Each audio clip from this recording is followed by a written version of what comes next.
जे जे काही आता मी डिटेल त्याच्यात बोलत नाही, SIT आपण त्याच्यामध्ये नेमू आणि SITच्या माध्यमातून जे जे काय आहे ते सत्य जे आहे ते सत्य बाहेर येईल, त्याची चौकशी होईल आणि दूध का दूध पाणी का पाणी व्हायला पाहिजे। मनोज जरांगे पाटील हा प्रामाणिकपणे मराठा समाजासाठी आंदोलन करत होता, त्याची राजकीय काही पार्श्वभूमी नव्हती। मी स्वतः गेलो तिथे, स्वतः गेलो, एकदा नाही 2 वेळा गेलो। कुठला मुख्यमंत्री जातो, आपला सगळं प्रोटोकॉल बाजूला ठेवला, सगळ्या एवढ्या मोठ्या मॉब मध्ये मी गेलो स्वतः, शशिकांत शिंदे तिकडे होते, एवढ्या सगळ्या मॉब मध्ये असताना देखील मी तिकडे गेलो आणि हे गेल्यानंतर आज ज्या वेळेस मनोज जरांगे पाटील यांच्याशी आम्हाला काही त्यांचं देणं घेणं नाही, परंतु ज्या पद्धतीने सरकारने केलेलं काम मराठा समाजासाठी ते ऍक्सेप्ट करायच्या ऐवजी सरकारवर टीका करणं, त्याचबरोबर मला देखील मुख्यमंत्री म्हणून मला देखील माझी पण सगळे काय काढायची ती काढली, उपमुख्यमंत्री सगळे मंत्री, अरे असं कधी होतं काय, असं कधी चालतं काय? सरकार म्हणून आम्ही निर्णय घेणारे लोक, विरोधी पक्षाला सोबत विश्वासात घेऊन आम्ही निर्णय घेतला आणि तो निर्णय घेत असताना मग एकेरी पद्धतीने बोलणं आणि त्यानंतर या सगळ्या गोष्टीचा कहर केला की देवेंद्रजींना अगदी खालच्या पातळीवर त्यांच्यावर आरोप केला की त्यांना विष देऊन मारणार आहेत। आणि हे म्हणजे जेव्हा अशा प्रकारचं वक्तव्य त्यांच्याकडून होऊ लागलं, मी प्रेस कॉन्फरन्स मध्ये देखील म्हणालो की ही भाषा जी आहे कार्यकर्त्याची नाही, ही भाषा राजकीय भाषा आहे आणि त्याच्या मागे कोण आहे? खरं म्हणजे आज आपलं हे महाराष्ट्र एक पुरोगामी महाराष्ट्र आहे। सगळ्या जातीपाती इथे एकत्र राहतात, एकत्र नांदतात, एकत्र काम करतात आणि जातीमध्ये भांडणं लावण्याचं काम कुणालाही करता येणार नाही आणि आम्हाला कळलं ते। त्यामुळे आम्ही ओबीसी बांधवांना देखील सांगितलं, तुम्ही तुमच्यावर कुठलाही अन्याय होणार नाही, सरकारवर विश्वास ठेवा। एकनाथ शिंदे आणि आमचं सरकार कुठल्याही परिस्थितीत खोटं बोलून कोणालाही फसवणार नाही आणि काम काढण्यापुरतं पुढे टाळण्यापुरतं कुठलाही निर्णय सरकार घेणार नाही, हे स्पष्टपणे आम्ही सांगितलं। नोटिफिकेशनचा विषय पण आपल्या समोर आहे, नोटिफिकेशनवर 6 लाख आक्षेप आले आणि कुठल्याही कायद्याच्या बाहेर जाऊन सरकार कुणाला तरी खुश करण्यासाठी आम्ही कुठलंही असं खोटं आश्वासन देणार नाही, हे मी स्पष्टपणे अनेक वेळा सांगितलेलं आहे। आणि म्हणून कुणबी प्रमाणपत्र ज्यांना पाहिजेत, ज्यांच्या नोंदी आहेत त्यांना कुणबी प्रमाणपत्र मिळतात। आज मराठा समाजाला आरक्षण 10% आपण दिलेलं आहे, हे 10% आरक्षणाचा लाभ देखील या मराठा समाजाला मिळणार आहे।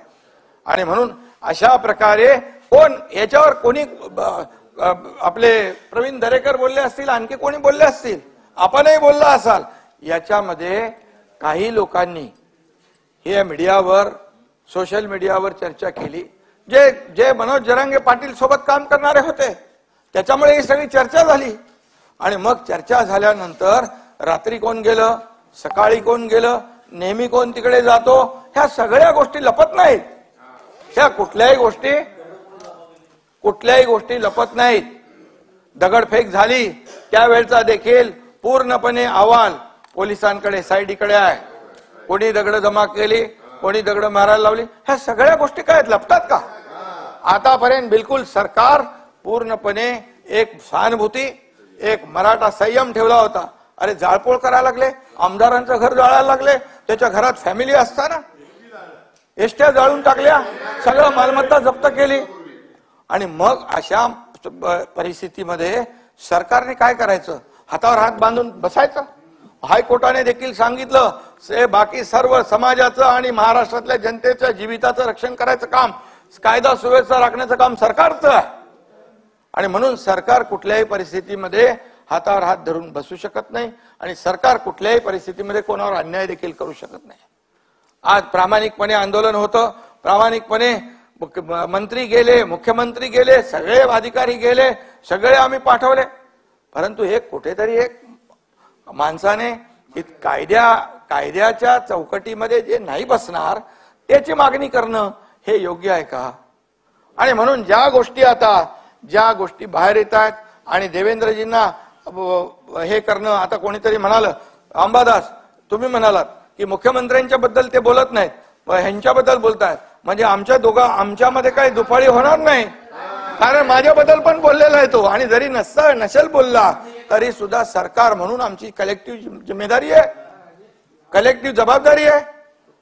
त्यामुळे अशा प्रकारचं हे देखील मनोज जरांगे पाटील यांच्या तोंडून जे येतंय, मग का नाही बोलणार हे लोक की मग ही भाषा कुणाची आहे, हे सगळं स्ट्रॅटेजी कुणाची आहे, की एकावर आरोप करायचं, दुसऱ्याला सेफ ठेवायचं, की कायद्यापेक्षा कोणी मोठा नाही, कायदा हातात घेण्याचा अधिकार कोणालाही नाही आणि कायदा कोणी हातात घेऊ शकत नाही.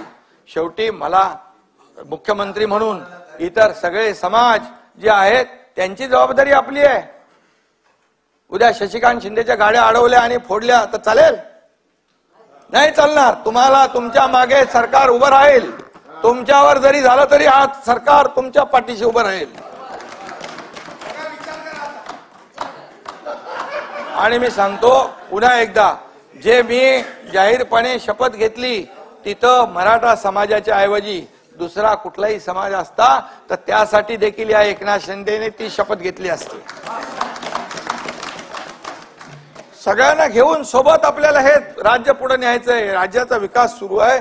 आणि म्हणून आज जे काही इथे चर्चा झाली, आता नारायण राणेंना एक झालं ना, आपण साक्षीदार होतो सगळे, ते तर केंद्रीय मंत्री होते, ताटावरनं उठवलं, एवढी घाई का होती? ताटावरून जेवताना उठवलं, एवढा काय गुन्हा होता? हनुमान चालीस वाजवला, ते हनुमान चालीसा देशद्रोही गुन्हा दाखवून त्या खासदार महिला भगिनीला जेलमध्ये टाकून दिलं. 12 दिवस का 14 दिवस. कंगना रनावतला 80 लाख रुपये दिले, महापालिकेचे खर्च केले आणि ते घर तोडायला लावलं. तुमचा पत्रकार लोक किती लोक आहेत, किती अनाथा भाऊ त्यावेळेस झालं, पण आम्ही काही केलं नाही, आम्ही सूडबुद्धीने वागलो नाही. आणि म्हणून आता माझं एवढं म्हणणं आहे की जे काय आहे ही वस्तुस्थिती जी आहे ही समोर आली पाहिजे.